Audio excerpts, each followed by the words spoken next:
우리 함께 옆 사람 웃는 얼굴로 보시면서요, 우리 서로 사랑하자 하고 시작하도록 하겠습니다. 자, 하나님은 사랑이시라. 우리 서로 사랑하자. 예, 감사합니다. 예, 안녕하세요. 예, 감사합니다. 네. 예, 오늘은 범사에 감사하라라는 제목으로 하나님의 말씀을 전하겠습니다. 먼저 오늘 본문인 하나님의 말씀 데살로니가 전서 5장 16절로 18절의 말씀을 함께 보겠습니다. 데살로니가 전서 5장 16절로 18절의 말씀입니다. 우리 같이 함께 봉독하도록 하겠습니다. 자, 시작. 항상 기뻐하라. 쉬지 말고 기도하라. 범사에 감사하라. 이는 그리스도 예수 안에서 너희를 향하신 하나님의 뜻이니라. 아멘. 범사에 감사하라. 여러분, 올해는 추석 연휴가 무려 열흘이나 이어집니다. 예. 여러분, 이렇게 긴 명절 연휴 보셨습니까? 네. 2017년에 이런 긴 연휴가 있었죠. 그때 아마 9일인가 그랬을 겁니다. 9일. 근데 올해는 이제 하루 더 보태서 열흘입니다. 예. 참 두 번째로 맞은 역대급 황금 연휴. 예. 온 나라가 떠들썩합니다. 예. 황금 연휴 열흘. 예. 여러분, 열흘이나 되는 이런 긴 연휴, 사람들은 다 어디를 갈까요? 이번 추석에 어디를 갈까요? 고향을 찾아갈까요? 아니면 그동안 연휴가 없어서 가지 못했던 해외를 갈까요? 예. 그래서 이제 인천 국제공항 그 공사에 따르면 10월 2일부터 그제죠. 네, 목요일부터 12일까지 다음 주 일요일입니다. 12일까지 이 연휴 기간 동안에 인천공항을 이용하는 여객만 245만 3천 명이에요. 예, 245만 3천 명. 지금 2일부터 12일까지니까 연휴가 열흘이죠. 이 열흘 동안 공항 이용객이 245만 3천 명이면 하루 평균 몇만 명이? 예? 22만 3천 명. 예. 22만 3천 명이 인천공항을 이용을 하는 겁니다. 와. 이 22만 명이면 정읍시 인구보다도 많은, 정읍시 전체 인구보다 많은 숫자가 하루에 인천공항을 들락날락 하는 거예요. 이 수치는 여름에 성수기 있죠, 휴가철. 성수기 그 실적을 훌쩍 넘어서는 수준이라고 그럽니다. 또 이제 전국 공항을 통틀면요, 이 숫자가 2배가 됩니다. 인천공항만 245만 명이고 전국의 공항을 통틀면 약 526만 명이 526만 명이 공항을 이용할 전망이에요. 근데 또 추석에 기차표 예매도 전쟁이라고 그럽니다. 그래서 고향과 또 여행을 가는 사람들이 KTX나 SRT 그 예매에 막 몰려가지고 티켓팅 대전이라는 말까지 생길 정도예요. 티켓팅 대전. 그래서 우리 교회에서도 보니까 벌써 고향을 찾아서 떠나신 분들이 많이 보입니다. 빈자리가. 근데 또 오늘 예배 후에 떠나실 분들도 계세요. 예배 마치고 이제 고향을 찾아서 떠나실 분들도 계십니다. 이처럼 이번 추석은 황금 연휴라는 그 말이 어색지 않게 느껴질 만큼 많은 사람들의 이동과 또 기대, 계획이 막 복잡하게 얽혀 있어요. 근데 참 재밌는 게 이런 분위기에 비해서 해외여행으로 떠나는 사람은 또 그렇게 많지 않다라는 또 이런 말이 있어요. 왜냐하면 이 긴 연휴로 이용객이 많이 몰리니까 뭐가 올라갈까요? 무슨 표값이 올라갈까요? 비행기 표값이 올라가겠죠. 그래서 이 비행기 표가 급등을 하니까 또 공항도 혼잡해지고, 그래서 해외 대신에 국내에 그냥 머무르기로 선택하는 사람들이 의외로 많다는 거예요. 그러니까 동남아에 뭐 40만 원, 50만 원이면 갔던 그 여행을 이제 막 80만 원, 90만 원을 줘야 갈 수 있게 됐어요. 이 추석 기간에. 그러니까 굳이 그 돈을 들여서 뭐 베트남에 이런 생각을 하는 거예요. 굳이 뭐 90만 원이나 들여서 베트남에 하고 안 가는 거죠. 그래서 이번 추석 연휴에 동남아 여행을 가는 사람은 부자라고 합니다. 부자. 그리고 이제 유럽으로 가는 사람이 있어요. 유럽으로 가는 사람은 찐 부자라고 합니다. 찐 부자. 근데 우리 교회 보니까 부자도 없고 찐 부자도 없는 것 같아요. 우리 김영신 성도님은 남편분 계시는 미국으로 가려고 했다가 돈이 없어서 못 가는 게 아니고 유나가 시험이잖아요. 시험. 중학교 입학 시험이 이제 코앞이라 공부해야 돼요. 공부. 그래서 미국으로 가려고 했던 거 포기했다고 합니다. 표까지 다 알아봤다가 올해 추석도 사람들이 이렇게 각자의 그 자리에서 추석을 맞이하고 있어요.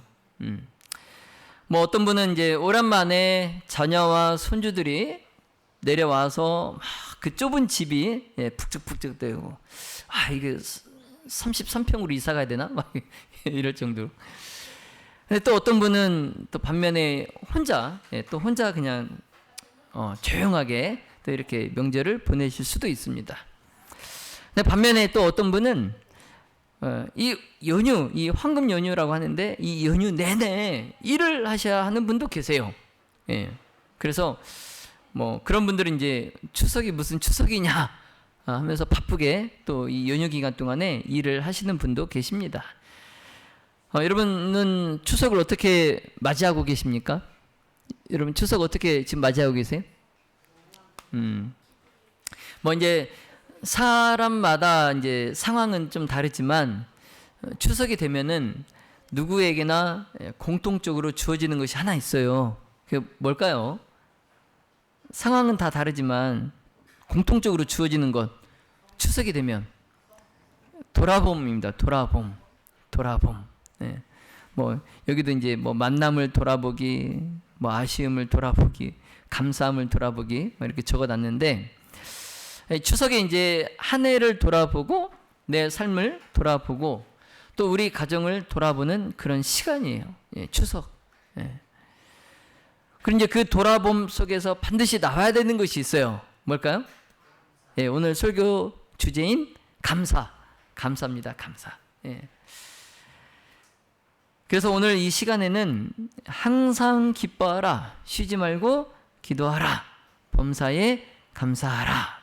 이 사도 바울의 이 말씀을 통해서 추석 명절에 우리가 다시 회복해야 할 그 감사의 신앙을 함께 나눠보기를 원합니다. 여러분 추석은 우리가 뭐라고 하죠? 뭐라고 덕담을 합니까? 더도 말고 덜도 말고 한가위만 같아라. 한가위만 같아라. 여러분 한가위가 무슨 말입니까? 한가위가 순 우리말인데 한가위가 뭐예요? 추석을 순 우리말로 뭐라고 할까요? 한가위. 한가위. 근데 이 한가위만 같아라. 이 말은 뭐예요? 추석이 1년 중에 가장 무슨 날이라는 거예요? 좋은 날이라는 거죠. 그죠? 1년 중에 가장 좋은 날. 과실과 곡식이 풍성히 열리는, 수확하는, 정말 1년 내내 이 추석만 같으면 얼마나 좋을까요? 그쵸? 그래서 이 한가위라는 말처럼 추석은 가장 1년 중에 풍성한 절기예요. 24절기 중에 가장 풍성한 절기예요. 그래서 이 추석 때에 온 가족이 모여서, 지금은 이제 그런 문화가 좀 사라졌지만 옛날에 우리가 마루에 모여 앉아가지고 다 뭘 빚었어요? 송편을 빚었어요. 저도 옛날 기억이 나는데 마루에 다 모여가지고 송편을 빚어요. 그리고 이제 수확한 곡식을 또 감사하면서 믿지 않는 사람들은 조상들을 돌아보고, 또 이제 우리 믿는 그리스도인들은 하나님의 은혜를 돌아보는 그러한 날이 추석이에요. 특히 이제 우리 그리스도인들에게는 이 추석은 단순히 그냥 먹고 즐기는 그러한 명절이 아니라 감사의 날입니다. 감사의 날. 하나님께서 올 한 해도 우리를 지켜주셨구나 고백하는 날이에요. 그래서 오늘 우리는 범사에 감사하라, 이 말씀을 한번 같이 묵상해 보려고 합니다. 범사에 감사하라. 오늘 사도 바울은 세 가지 중요한 말씀을 우리에게 전합니다. 데살로니가전서 5장 16절로 18절에 항상 기뻐하라, 쉬지 말고 기도하라, 범사에 감사하라. 자, 이 중에서도 범사에 감사하라, 이 말씀은 그리스도인의 신앙의 핵심이에요. 기뻐하는 것도 중요하고 또 기도하는 것도 그리스도인들에게 중요하지만 그리스도인들의 신앙의 가장 중요한 핵심은 뭐예요? 감사입니다. 감사. 그래서 감사할 줄 모르는 그리스도인은 그리스도인이 아니에요. 왜냐하면 감사는 단순히 좋은 일이 있을 때만 하는 그런 기분이 아니에요. 하나님과 우리의 관계를 가장 잘 보여주는 신앙의 고백이기 때문에 그리스도인은 누구나 감사해야 합니다. 하나님과 우리의 관계를 가장 잘 보여줘요. 감사. 여러분, 그리스도인에게 감사는 단순히 고맙습니다, 이 말이 아닙니다. 이미 받은 은혜를 잊지 않고 되새기는 마음이 감사해요. 이미 받은 은혜를 잊지 않고 되새기는 마음. 그래서 신명기 8장에서 모세는 이스라엘 백성에게 네가 배부를 때에 여호와를 잊지 말라라고 말씀합니다. 네가 뭐 할 때 여호와를 잊지 말라고요? 배부를 때에 여호와를 잊지 마라. 출애굽 여정 약 40년의 기간 동안 얼마나 광야에서 힘들었어요. 그렇죠? 그때는 백성들이 하나님을 찾고 부르짖고 그러는데 이들이 이제 가나안 땅에 젖과 꿀이 흐르는 그 가나안 땅에 그 풍요로움에 젖어서 그들이 배가 부르니까 누굴 잊어요? 광야에서 그들이 그렇게 찾았던, 매달렸던 누구를 잊어요? 여호와 하나님을 잊어버려요. 근데 그렇게 되지 말라는 겁니다. 그렇게 되지 마라. 여러분, 우리도 마찬가지입니다. 우리도 마찬가지예요. 우리가 기도하고 간절히 막 구할 때 그때 하나님을 찾고 막 매달리지만 막상 그 기도의 응답을 받고 나면 금세 뭐 하기 쉬워요? 잊어버리기 쉬워요. 잊어버리기 쉬워요. 자, 그러므로 우리에게 감사는 받은 은혜를 기억하는 훈련이에요. 자, 한번 따라해 볼까요? 자, 감사는 받은 은혜를 기억하는 훈련이다. 네. 내가 하나님께 받은 은혜를 잊지 않으려면 뭐 해야 돼요? 하나님께 뭐 해야 됩니까? 감사해야 돼요. 감사해야 돼요. 자, 또한 사도 바울은 상황이 좋든 나쁘든 뭐 이해가 되든 안 되든 감사하라라고 권면합니다.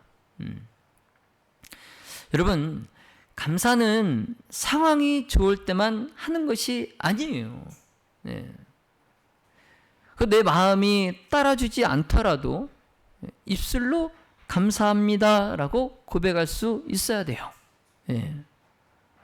자, 그리할 때에 하나님은 우리의 믿음을 받으십니다. 그래서 감사는 감정이 아니라 믿음의 선택인 거예요. 그래서 내 감정에 내 감정에 내 기분에 따라 감사하는 것은 그냥 일반인입니다. 일반인이에요. 일반인. 자, 그렇지만 상황이 따라주지 않더라도 내가 하나님께 감사합니다 라고 하는 것은 내 믿음의 선택인 거예요. 그게 그리스도인입니다. 그리스도인.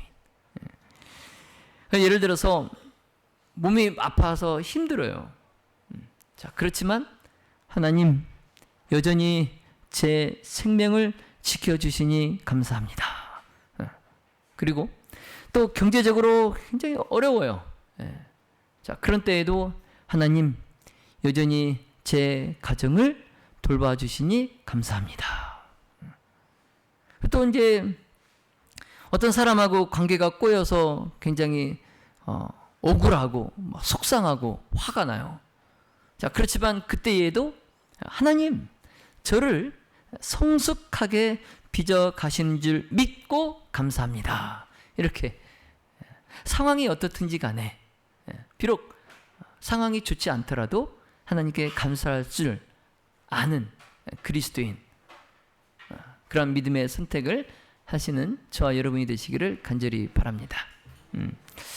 이처럼 작은 것에서부터 감사를 훈련한다면 우리의 시선이 문제에서 하나님께로 옮겨지게 됩니다.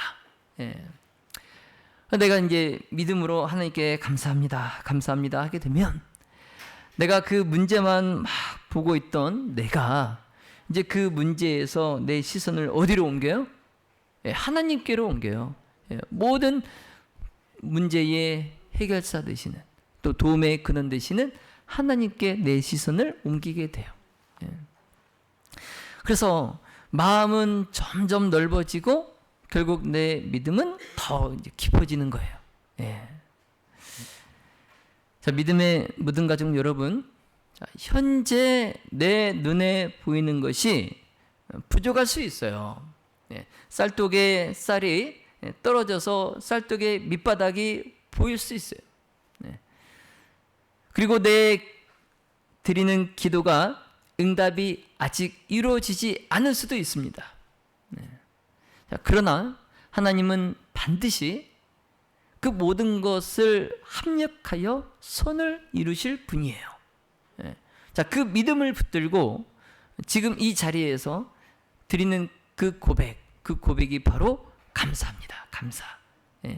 자, 그러므로 현재의 내가 처한 현실에 대한 그 반응이 아니라 앞으로 하나님이 이루실 그 일을 믿고, 아직 내 상황이 나아지지 않았지만 앞으로 하나님께서 이루실 일을 믿고 하나님께 감사를 드리는 그런 믿음의 모든 가족들이 다 되시기를 예수님의 이름으로 기도합니다. 자, 그렇다면 여러분, 우리는 왜 감사해야 하는 것일까요? 왜 감사해야 합니까? 자, 그것은 하나님의 은혜 때문이에요. 하나님의 은혜. 사실 우리가 여기까지 살아온 것은 다 뭐예요? 하나님의 은혜예요. 전적인 하나님의 은혜입니다. 여러분, 하나님의 은혜 없이 여러분 오늘날 이 자리에 여러분 지금까지 또 이렇게 살아오실 수 있었어요? 하나님의 전적인 은혜 없이는 우리가 오늘 이 자리에 있을 수 없어요. 그래서 지금 이 자리에 내가 건강하게 앉아서 예배드리는 것, 이것도 하나님의 은혜입니다. 자, 그래서 시편의 기자는 103편 2절에 내 영혼아 여호와를 송축하며 그 모든 은택을 잊지 말지어다 라고 노래합니다. 이렇듯 우리의 삶이 하나님께 속해 있기 때문에 범사에 감사하다는 것은 내 인생의 주인이 내가 아니라 하나님이시다라는 것을 인정하는 거예요. 여러분 같이 한번 따라해 보실까요? 자, 내 인생의 주인은 내가 아니라 하나님이시다. 네, 여러분 그렇기 때문에 하루 아침에 자녀들과 재산, 그가 가진 모든 것을 다 잃어버렸던 그 욥, 그 욥도 주신 자도 여호와시요 취하신 자도 여호와시니 여호와의 이름이 찬송을 받으실지니라 고백했던 거예요. 이 고백은 여러분 생각해 보세요. 하루아침에 그 많은 자녀가 다 죽었어요. 종들도 죽었어요. 그리고 그가 가진 모든 재산이 다 사라졌어요.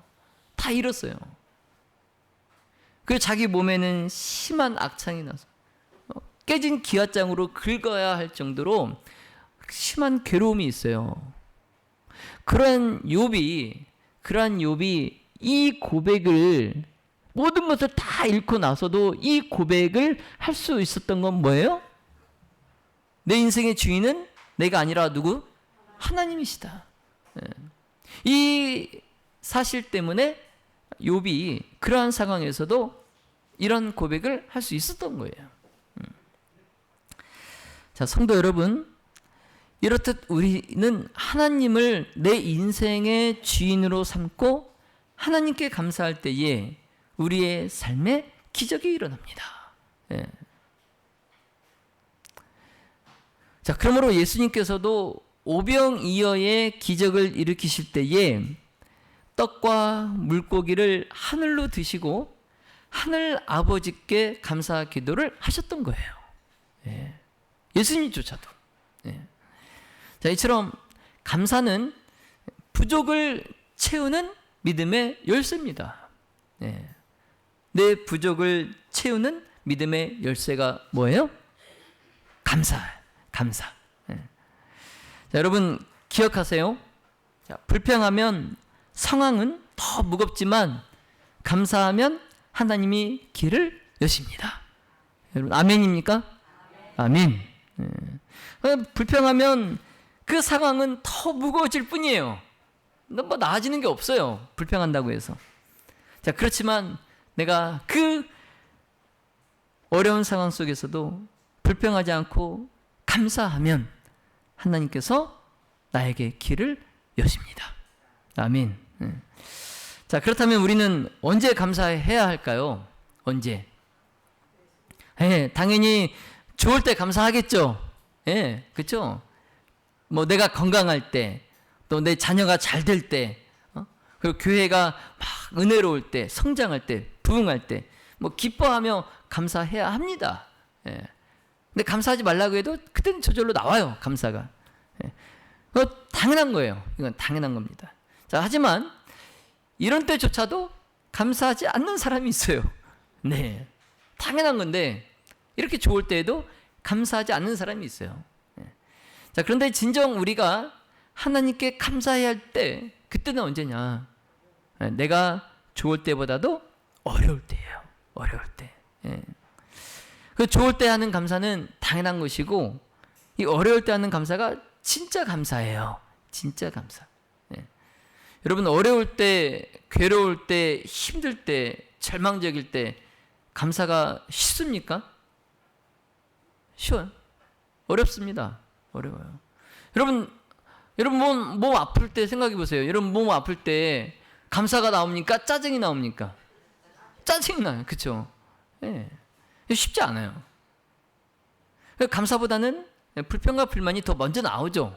자, 그런데 여러분, 바울과 실라는 그들이 복음을 전하다가 빌립보 감옥에 갇혀요.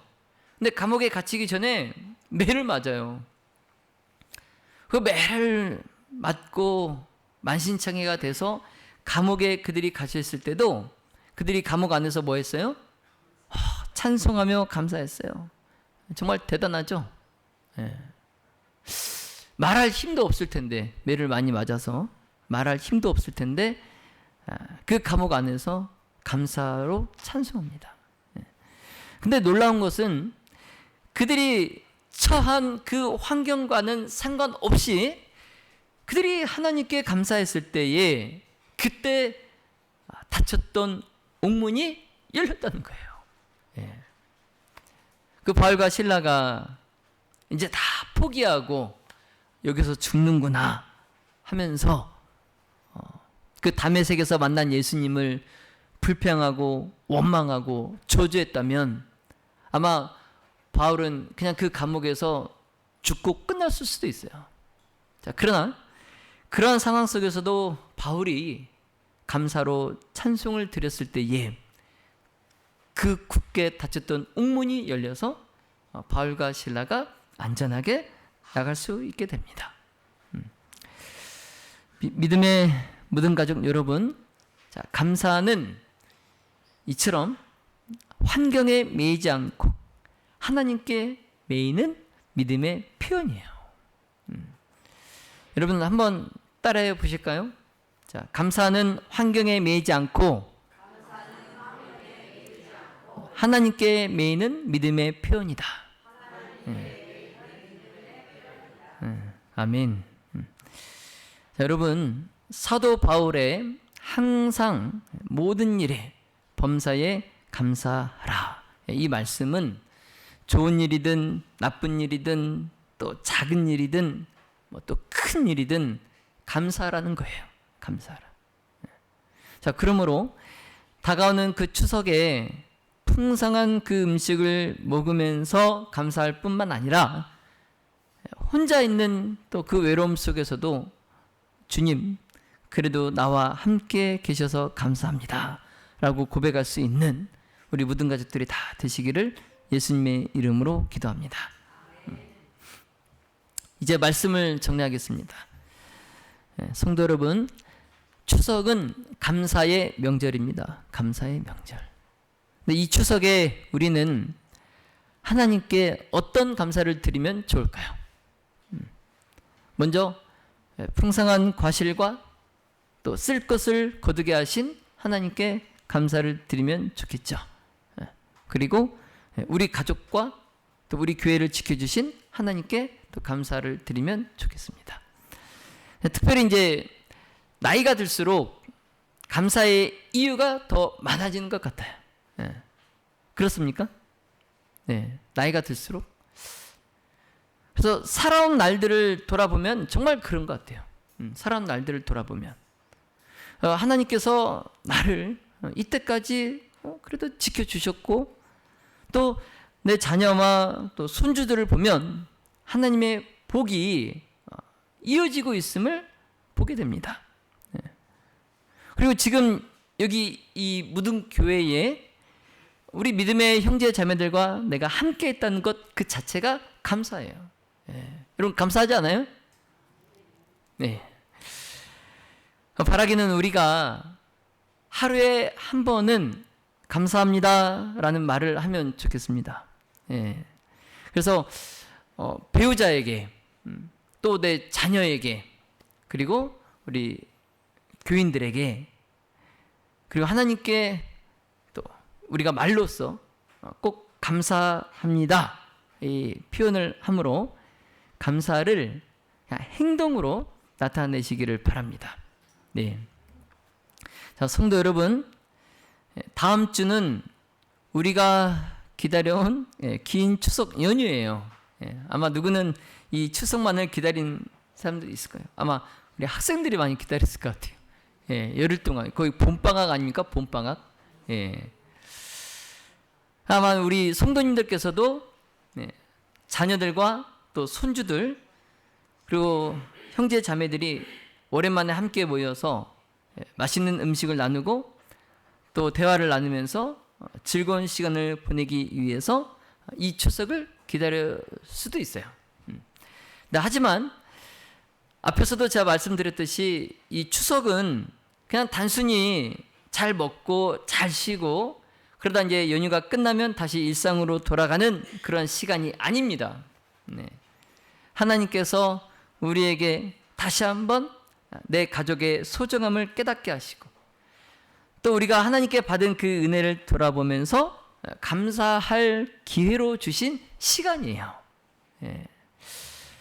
자, 그러므로 우리가 이 추석 때 다음 주 이제 추석에 우리가 가족들을 만나게 되면 그냥 뭐 그동안 잘 지냈냐 하면서 막 반가워서 막 웃고 떠들고 막 이렇게 하는 것이 아니라 참 고맙다, 감사하다, 서로에게 그런 표현도 하시고, 그리고 또 우리 하나님께 감사하다는 그런 표현을 드리는 그런 추석이 되기를 바랍니다.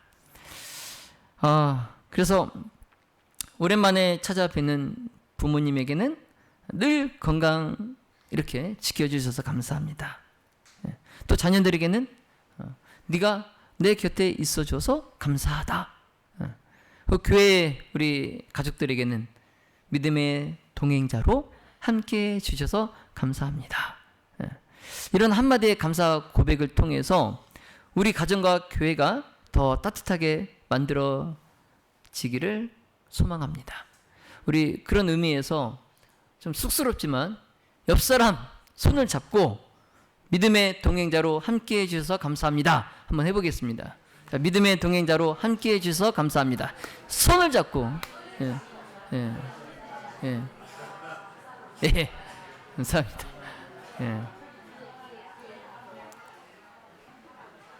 감사합니다. 우리 사도 바울은 우리에게 분명히 말씀합니다. 항상 기뻐하라. 쉬지 말고 기도하라. 범사에 감사하라. 이것은 그리스도 예수 안에서 너희를 향하신 하나님의 뜻이니라. 여러분, 감사는 하나님의 뭐예요? 하나님의 뭡니까? 뜻이에요. 뜻. 하나님의 뜻이에요. 감사는 우리의 믿음을 세워가는 능력이에요. 감사는 우리 공동체를 하나로 묶어주는 사랑의 고리입니다. 자, 그러므로 올 추석에는 풍성한 음식보다 또 긴 연휴보다 더 값진 선물을 서로에게 나누시기 바랍니다. 그 선물은 바로 감사의 고백이에요. 감사의 고백. 자, 믿음의 모든 가족 여러분, 자, 감사에는 기적이 있습니다. 기적이 있어요. 감사는 우리의 마음을 바꾸고 관계를 회복시키고 또 무엇보다 하나님을 기쁘시게 합니다. 자, 이번 추석 연휴 동안 가족과 또 교회 안에서 감사를 심는 자가 되시기를 소망합니다.